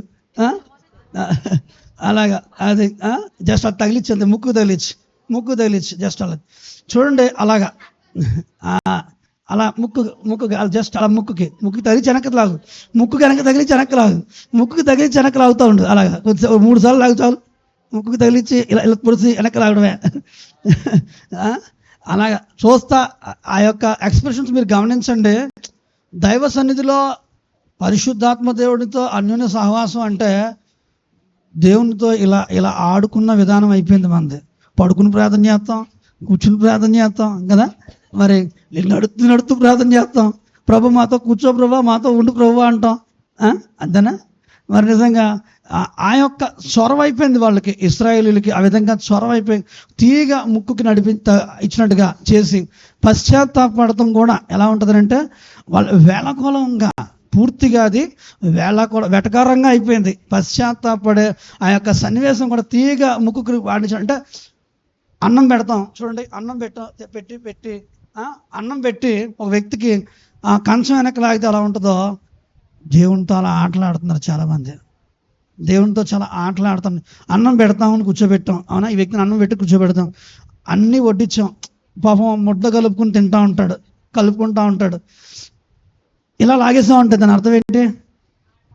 ఆశ పెట్టి ఏం చేసినట్టు, ఎంత పాపం. దాని అంత ఘోరం మరొకటి ఉంటుందా? మీరు గమనించండి ఒకసారి. దేవుని సందులో మనం దేవుని హృదయంలోకి రమ్మంటున్నాం, మా హృదయాల్లో సింహాసనం వేసి కూర్చో ప్రభు అంటున్నాం అని అంతా చేసి అన్నీ సిద్ధపరిచి కంచం లాగేస్తున్నాం, లేకపోతే ఆ కంచంలో మట్టి కొడుతున్నాం.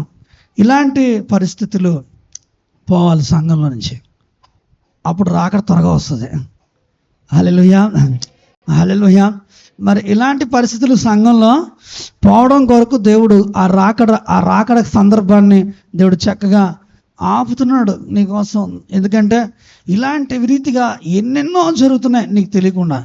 అంటే నీకు తెలిసి జరుగుతున్నాయని నన్ను, కానీ నువ్వు ఇలా యాజ్ ఇట్ ఈజ్ ఇలాగే చేస్తున్నావు. నువ్వు దేవుని సన్నిధానంలో అన్నీ సిద్ధపరుస్తున్నావు, తీసుకుని ఆ విందుని సైతానికి పెడుతున్నావు. అంతా నీకే పెడతాను ప్రభా, నీకే పెడతాను అంటున్నావు. వంట చేస్తున్నావు, చక్కగా సిద్ధపరుస్తున్నావు, తీసుకెళ్ళి సైతానికి పెడుతున్నావు. తీసుకెళ్ళి సినిమాకి పెడుతున్నావు, తీసుకెళ్ళి దేనికో పెడుతున్నావు. మరి అన్నీ సిద్ధపరుస్తున్నావు దేని కొరకు? యేసయ్యా నీ కొరకే అన్నావు. సందర్భం వచ్చేటప్పటికి వెళ్ళిపోయి ఆ పాత్ర దయ్యం దగ్గర పెడుతున్నావు. అంటే నేను ఎందుకు ఇక్కడ ఈ మాట ఇంత ప్రత్యేకంగా చెప్తున్నానంటే, నిజంగా కనుక దేవుడు మరుగు చేసుకోకపోతే, దేవుడు కనుక పక్కకు తప్పుకోకపోతే మామూలుగా పరిస్థితి ఎలా ఉంటుందో ఆలోచించండి సరే. కార్యాలు కనబడాలి ప్రభా, కార్యాలు నీ హస్తం ఏది ప్రభా? గిజ్జోని ప్రార్థన చేస్తాడు. గిజ్జోనిలా కొంతమంది నీ కార్యాలు ఏవి ప్రభా? నిజంగా కార్యాలు జరుగుతాయి. ఏది నీలో మార్పు? ఏది ఆ మార్పు అనేటువంటిది లేదు. నిజంగా ఆయన నీ నడుముకు వచ్చినా, నీ యొక్క మధ్యకు వచ్చానా, ఏమంటున్నాడు? నేను సంహరిస్తాను అంటున్నాడు. అంటే అంత భయంకరమైన విధానాలుగా కొంతమంది, నాతో మాట్లాడలేదు ప్రభా, నాకు నీ స్వరం వినమట్లేదు ప్రభా, నాకు ఆత్మ సంచారం తెలియట్లేదు ప్రభా అంటారు. అసలు నాకేం అనిపించలేదు ప్రభా అంటారు కొంతమంది. అయితే అసలు ఏమో వాళ్ళు పట్టించుకోరు అనుకోండి. నిజంగా ఒకవేళ కనుక దేవుడే కనుక మరి నీ ఎదుటికి వస్తే ఆ పరిస్థితి నువ్వు ఒకసారి ఎక్స్పెక్ట్ చేయి. ఎందుకంటే ఈ మాట నేను ఇక్కడ ప్రత్యేకంగా చెప్పడానికి గల కారణం ఏంటంటే, అందుకే ఈరోజు వర్తమానము వినేది కాదు ఆలోచించేదని చెప్తున్నాను. ఈరోజు వర్తమానాన్ని నువ్వు ఆలోచించాలి అని చెప్తున్నాను. దేవుని మనసు ఏదో నాకు తెలిసిన చిన్న ప్రాక్టికల్తో మీకు చెప్పాను. ఇందులో ఒకవేళ నా పొరపాట్లు ఉంటే మన్నించండి, కానీ అందులో విషయాలు మీరు గమనించండి, సమాచారాన్ని గమనించండి. ఒకవేళ దేవుడని ఎదుట అలా వచ్చి కూర్చుంటే కుర్చీలో ఆ బుజ్జి కింద కూర్చున్న రీతిగా నువ్వు అలా చేస్తున్నట్లయితే పరిస్థితి ఏంటి అసలు? మామూలుగా మన దేవుడు ఉన్నవాడు కదా, నమ్ముతున్నారా మాట? నమ్ముతున్నారు. మరి ఆయన సంచారం చేస్తాడు కదా, అవునా కదా? నీ ప్రార్థన వింటున్నాడు కదా, నేను చూస్తున్నాడు కదా. మరి అప్పుడు నీ ప్రవర్తన విషయంలో ఈ టైప్ ఆఫ్ విధానం ఉంటే పరిస్థితి ఏంటి? మరి ఏ రీతిగా ఆ యొక్క పరిస్థితిని అధిగమించగలుగుతావు? దేవుని మనసు గుర్తుపట్టు, దేవుని ఉద్దేశాలు గుర్తుపట్టు. దేవుడైతే దీర్ఘశాంతం వహిస్తున్నాడు. ఎప్పటికైనా మారు మనసు పొంది దేవుని వైపు తిరుగుతావని, ఎప్పటికైనా నీ తత్వాన్ని మార్చుకుంటావని, ఇప్పుడు తీర్మానాలు చేసేసుకుని ఇప్పుడు వెళ్ళిపోయి నువ్వేదో తీర్మానం చేసుకోని నేను చెప్పినప్పుడు, ఇప్పుడు నువ్వు చేయాల్సింది ఏంటంటే ఆలోచించాల్సిన విషయం. ఎందుకంటే ఇలాంటి తీర్మానాలు చాలా చేసావు నువ్వు. కాబట్టి తీర్మానాలు చేసి తప్పడం కాదు, నువ్వు రియల్గా ఆలోచించడానికి ప్రయత్నం చేయి. ఈరోజు ఒక రియాలిటీగా ఆలోచన చేయడానికి ప్రయత్నం చేయి. ఒకవేళ దేవుడి హస్తం మరి ఒకవేళ చాపి ప్రయత్నం చేస్తే, దేవుని వాక్యం ఏదో చెప్తుంది, నేను నా యొక్క దండం కింద నేను నిన్ను దాటించి నా నిబంధనకి నిన్ను లోబడ చేస్తానంటున్నాడు. నా దండము కింద దాటించి, దండం అంటే ఏంటి? దొడ్డు కర్ర. హల్లెలూయా, హల్లెలూయా. ఆ కర్ర ఉంది ఆయన చేతిలో. ఆయన ఎవరైనా గొర్రెల కాపరి, గుర్తుపెట్టుకో. ఆయన గొర్రెల కాపరి. మందలో ఉన్న ప్రతి గొర్రెకి సరైన ఆహారం పెట్టడం గొర్రెల కాపరికి తెలుసు. మందలో ఒకవేళ ఏదైనా గొర్రె ఒక రాంగ్ స్టెప్ వేస్తే దాన్ని దండించడం కూడా ఆ గొర్రెల కాపరికి తెలుసు. హల్లెలూయా, హల్లెలూయా. అది నువ్వు గుర్తించాలి. నువ్వు ఇష్టానుసారంగా నీ జీవితాన్ని చేసుకోవడం కాదు, ఇష్టానుసారంగా నీ జీవితాన్ని నడిపించుకోవడం కాదు. వినాలి. ఇష్టానుసారంగా నడుచుకోవడం కాదు. దయచేసి ఈ పీరియడ్ను మీరు గమనించండి. ఒకసారి ఈ యొక్క పార్ట్ను గమనించండి. నీకు ముందు కాలంలో యేసయ్య శిలువ బలియాగము, మరి నీకు పూర్వం, ఇప్పుడు నీ తర్వాత, నీ ముందు భవిష్యత్తులో, ఇప్పుడున్న భవిష్యత్తులో నీకు పూర్వము ఆయన బలియాగము జరిగింది 2000 సంవత్సరాల క్రితం. ఇప్పుడు నీ భవిష్యత్తులో ఆయన ఇప్పుడు రాబోతా ఉన్నాడు. ఓ మధ్య పీరియడ్లో ఉన్నావు. ఈ పీరియడ్ ఎలా ఉందని అంటే, ఈ నిమ్మకు నీరెత్తనట్టుగా ఉన్నటువంటి ఫీల్డ్లా ఉంది. నిమ్మకు అంటే చెప్పాలంటే ఏమాత్రం కూడా పట్టనట్టుగా పరిస్థితులు ఉన్నాయి. ఎటు కూడా పర్వాలేదులే అనే ఒక కొంచెం పాయింట్లో మనుషులు ఉంటున్నారు. కానీ వాక్యంలో కూడా ఈ మాటలు ఆల్రెడీ రాసున్నాయి. కాబట్టి ఆ విధంగా ఇప్పుడు అది జరుగుతూ ఉంది. కాబట్టి దేవుని బిడ్డలుగా అది నువ్వు గుర్తించి, ఎందుకంటే దేవుని యొక్క వాక్యము స్పష్టంగా 2వ తెస్సలోనికీయులకు రాసిన పత్రిక 2వ అధ్యాయం 1 నుంచి చూడండి ఒకసారి. 2:1 నుంచి. సహోదరులారా, ప్రభు దినమునప్పుడే. ఒక్క నిమిషం చూడండి. అది కాదు 5వ అధ్యాయం 1వ తెస్సలోనికీయులకు రాసిన పత్రిక 5:1 నుంచి చూద్దాం ఒకసారి. చూడండి, మంచి మాటలు ఉన్నాయి కదా. సహోదరులారా, ఆ కాలమును గూర్చి ఆ సమయమును గూర్చి మీకు వ్రాయనక్కర్లేదు. రాత్రి వేళ దొంగ ఎలాగ వచ్చునో అలాగే ప్రభు దినము వచ్చినని మీకు బాగుగా తెలియను. లోకులు నెమ్మదిగా ఉన్నది లోకులు నెమ్మదిగా ఉన్నది భయమేమీ లేదని చెప్పుకొనుచుండగా గర్భిణీ స్త్రీకి ప్రసవవేదన వచ్చినట్లు వారికి ఆకస్మికముగా నాశనము తటస్థించును. చూడండి, సముద్రంలో ఓ తుఫాన్ వచ్చే ముందు ఎలా ఉంటది? నిశ్శబ్దంగా ఉంటది. ఇప్పుడు అలాగే ఉంది లోక పరిస్థితి. హల్లెలూయా. ఈ నిశ్శబ్ద వాతావరణం చూసి నేను ఏమనుకుంటున్నావు అంటే ఏం పర్లేదులే అని ఫిక్స్ అయిపోతున్నావు. అది మాత్రం చాలా డేంజర్. ఎందుకంటే దేవుని వాక్యం స్పష్టంగా తెలియపరుస్తుంది. ఓ నిశ్శబ్ద వాతావరణం నిజం, వాస్తవం. ఎందుకొరకు అని అంటే ఏ ఒక్కరు నశించకూడదు, ప్రతి ఒక్కరు. ఇప్పుడు నువ్వు రక్షించబడ్డావు, నీ తల్లి రక్షించబడాలి, నీ తండ్రి రక్షించబడాలి, నీతో పాటు ఉన్నటువంటి తోబుట్టువులు రక్షించబడాలి, నీకు చెందినటువంటి వారు కూడా, నీ జనాంగం రక్షించబడాలి. దేవుడు అందుకొరకేనేమో ఒకవేళ ఆయన రాకడను ఆలస్యం చేస్తూ ఉన్నాడు. హల్లెలూయా. అది నువ్వు గుర్తించకుండా ఈ మాటల్లో ఏముందిలే అని అనుకుంటున్నావేమో. దేవుని యొక్క మాటల్లో సున్నైనా పుల్లైనా తప్పిపోదు. హల్లెలూయా, హల్లెలూయా. కాబట్టి దేవుని ప్రతి మాట జరిగింది, మరి ఈ మాట కూడా జరుగుతుంది. హల్లెలూయా. కాబట్టి దేవుని బిడ్డలుగా నేను చెప్పేటువంటి మాట ఏంటంటే, దేవుని బిడ్డలుగా ఒక మెలకు కలిగి దేవుని మనసును గుర్తిరిగి నీ ప్రవర్తన మార్చుకుని మారు మనసు కలిగిన జీవితాన్ని జీవించి దేవుని రాజ్యానికి సిద్ధపడాలి. ఎందుకంటే కాలం చాలా సంకుచితంగా ఉన్నది. కాలము సంకుచితంగా వచ్చుచున్నవాడు రావడానికి ఆయన సిద్ధంగా ఉన్నాడు. ఆయన వాకిటనే ఉన్నాడు. నీ కొరకు నా కొరకు ఆయన చూస్తూ ఉన్నాడు. హల్లెలూయా. త్వరలో ఆయన రాబోతా ఉన్నాడు. ఆయన రాజ్యంలో ప్రవేశించడానికి ఒకే ఒక మార్గము, మారు మనసు పొంది దేవుని వైపు తిరగాలి. నీ మనసు మార్చుకుని పరిశుద్ధపరచుకుని దేవుని వైపు తిరిగితే చాలా మంచిది. లేకుంటే నిన్ను నువ్వే మోసం చేసుకున్నట్టు దేవుడే కనుక కలగ చేసుకుంటే, చెప్తున్నాను కదా, నా దండము చాపి నా దండము క్రింద నిన్ను నడిపించి నిబంధనకు లోబడేలా చేస్తానంటున్నాడు. హల్లెలూయా. అదే వాగ్దానం ఇవ్వాలి నీకు. హల్లెలూయా. నువ్వు మాటలు లేదనుకోండి, మరి నిజంగా ఆయన స్వాస్థ్యం. ఎందుకు ఈ మాట అంత ఇదిలా చెప్తున్నానంటే, దేవుని యొక్క వాక్యంలో చక్కటి మాట ఉంది. యోహాను సువార్త 10వ అధ్యాయం 27-28 వచనాలు చదవండి ఒకసారి. యోహాను సువార్త. నా గొర్రెలు నా స్వరం వినును, నేను వాటిని ఎరుగుదును, అవి నన్ను వెంబడించును. నేను వాటికి నిత్య జీవమునిచ్చుచున్నాను గనుక అవి ఎన్నటికీ నశింపవు. ఎవడును వాటిని నా చేతిలో నుండి అపహరింపడు. జీవము గల జీవుని చేతిలో నుండి ఎవరండి లాక్కునేది? కాబట్టి నువ్వు ఆయన స్వాస్థ్యం ఆయన ఎలా తెచ్చుకోవాలో ఆయన తప్పకుండా మరి అవన్నీ కూడా ఆయన చేస్తాడు. హెస్కేలు 21 చూడండి, 21:19 నుంచి చూద్దాం. హెస్కేలు గ్రంథం 21:19 నుంచి నరపుత్రుడా, బబులోను రాజు ఖడ్గము వచ్చుటకు 2 మార్గములను ఏర్పరచును. ఆ రెండును ఒక దేశములో నుండి వచ్చినట్లు సూచించుటకై ఒక హస్తరూపం గీయము. 19 నుంచి చూద్దాం, చూడండి ఒకసారి. 22:19 నుంచి.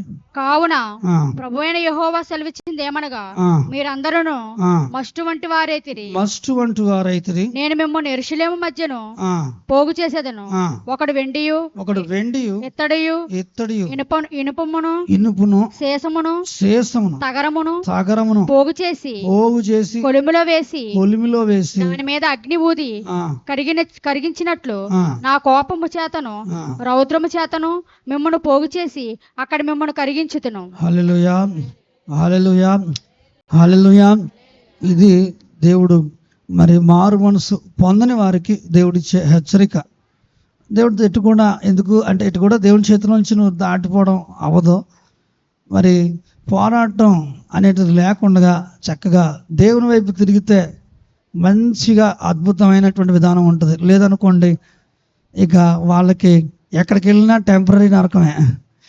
ఎక్కడికి వెళ్ళినా కూడా నువ్వు ఆఫీస్కి వెళ్ళు, మరి ఎక్కడికి వెళ్ళు, హాస్పిటల్కి వెళ్ళు, లేకపోతే స్కూల్కి వెళ్ళు, కాలేజీకి వెళ్ళు, ఇంట్లో ఉండిపో నేను ఎక్కడికి వెళ్ళనని, మరి పని స్థలానికి వెళ్ళు, జాబ్కి వెళ్ళు, వ్యాపార స్థలంకి వెళ్ళు, ఎక్కడికి వెళ్ళినా కూడా దేవుడు తప్పకుండా ఆయన చర్యను మాత్రం చేస్తాడు. అయితే ఎందుకు అని అంటే, నీవు ఆయన స్వాస్థ్యం, ఆయన రక్తం ఇచ్చి కొన్న జనాంగం. హల్లెలూయా, హల్లెలూయా. నీకు ముందే చెప్పిన ఇది ప్రసంగం కాదు, నువ్వు ఆయన వ్యక్తిత్వాన్ని గురించి మనము ఆలోచించే సమయం అని చెప్తున్నాను. ఆయన వ్యక్తిత్వం గురించి నీకు సంబంధించింది ఏదైనా ఉందనుకోండి, మరి మనం ఎలా దక్కించుకోవడానికి ప్రయత్నం చేస్తాం? దేవుడు నిన్ను దక్కించుకోవడానికి ఎంత దూరమైనా వెళ్తాడు. హల్లెలూయా, హల్లెలూయా. ఆయన చేతిలో నువ్వు దాటిపోలేవు. ఎందుకంటే నేను ఆకాశంకి ఎక్కినా నువ్వు అక్కడ ఉన్నావు, నేను సముద్రం అగాధంలోకి వెళ్ళినా అక్కడ నీ చెయ్యి నన్ను పట్టుకుంటుంది అన్నాడు. సముద్రాలు దాటు, అగాధాలు దాటు, దేవుని చేతిలోంచి మాత్రం నువ్వు దాటిపోలేవు. ఎందుకంటే నిన్ను విడువను ఎడబాయనన్న దేవుడు. హల్లెలూయా. కాబట్టి దేవుని సన్నిధిలో ఎందుకు ఇంత మరి ఫుల్ ప్యాక్డ్గా ఈ మాట మీద చెప్తున్నానంటే, దేవుని సన్నిధానంలో నీవు ఆయన మనసును గుర్తించుతావనే చెప్తున్నాను ఈ మాట.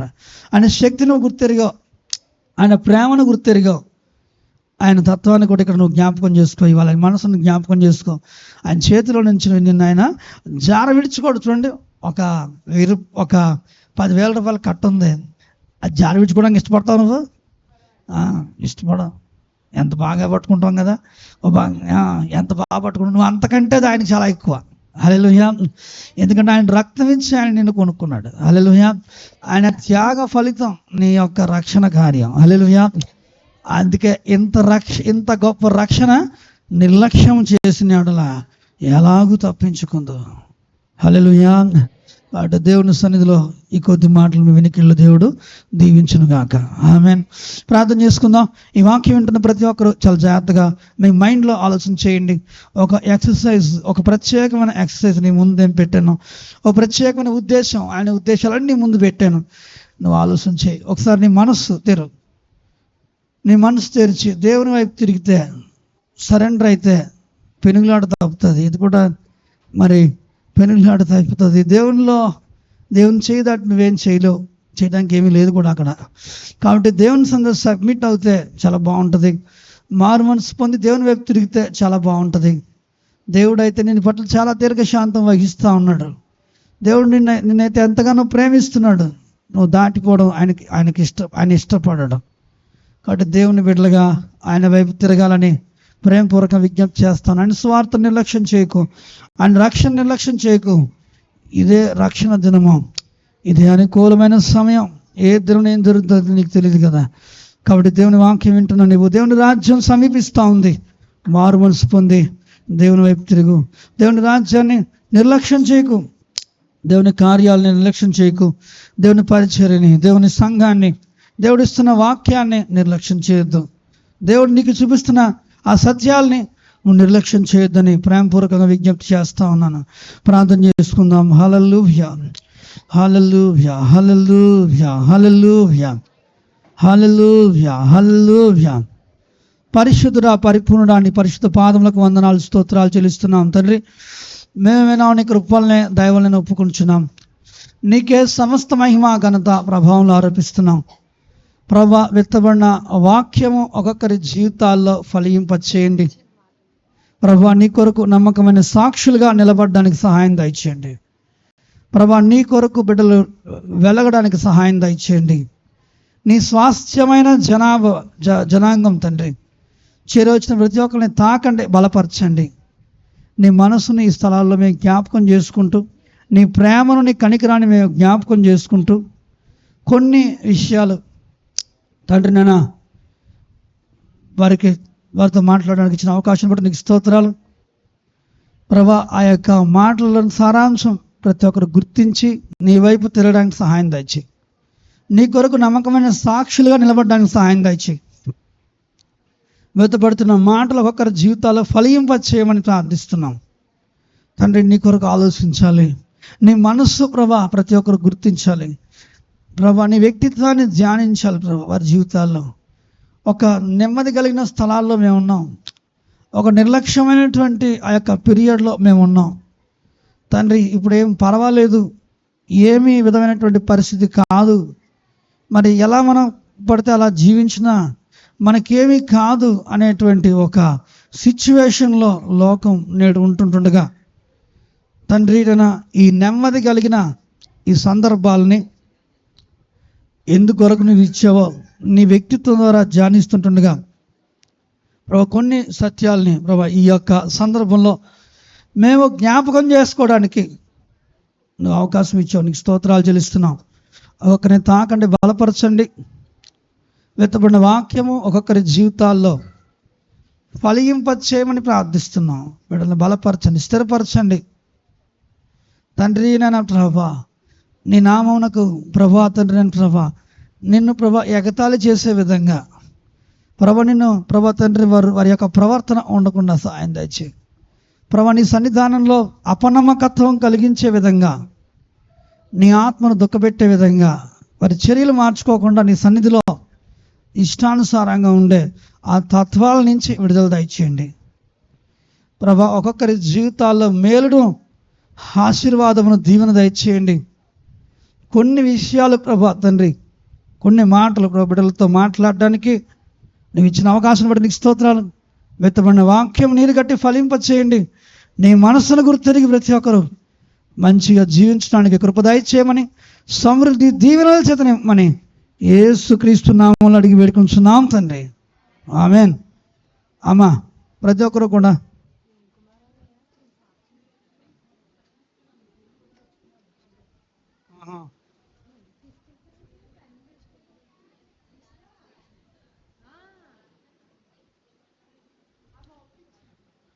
అలా కాదు, ఒకసారి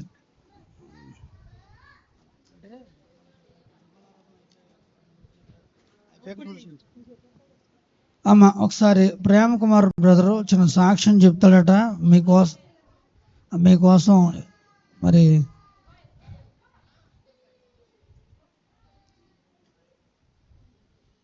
ప్రేమ్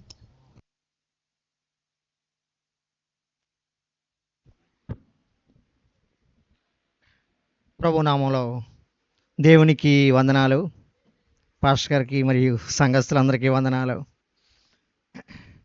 నాకు చదువుకునేటప్పుడు విజయ్ కుమార్ పరిచయం అయ్యాడు. AMGలో పరిచయం అయిన 2 సంవత్సరాలకి తనే తీసుకెళ్ళి బాప్తిసం ఇప్పించాడు. నేను చర్చికి వెళ్ళి ఇవ్వండి, కానీ మా ఇంట్లో హిందువులు బాప్తిసం తీసుకుంటే ఏమైనా అంటారేమో అని నేను తెలిసినా సరే వాళ్ళకి చెప్పివ్వండి కాదు. బాప్తిసం ఇప్పించిన తర్వాత విజయ్ కుమార్ తర్వాత గుంటూరు కాలేజీలో కూడా ఇద్దరం ఒకే రూము, ఒకే కాలేజీ, ఒకే హాస్టల్లో. తర్వాత 22వ సంవత్సరం జరుగుతుంది. 2002లో ఇక్కడికి తీసుకొచ్చాడు. బాప్తిసం తీసుకున్నాను కానీ నేను ఉపవాసం చేయలేదు అప్పటికి సరిగ్గాని. అప్పుడు విజయ్ కుమార్ ఏ చర్చికి వెళ్తే ఆ చర్చికి వెళ్ళడం అలవాటు మాకు. కానీ తీసుకొచ్చాడు ఇంటికి, ఎందుకో తీసుకొచ్చాడు. ఏదో వచ్చిన 1 సంవత్సరానికి ఓ పాస్టర్ గారు అన్నారు,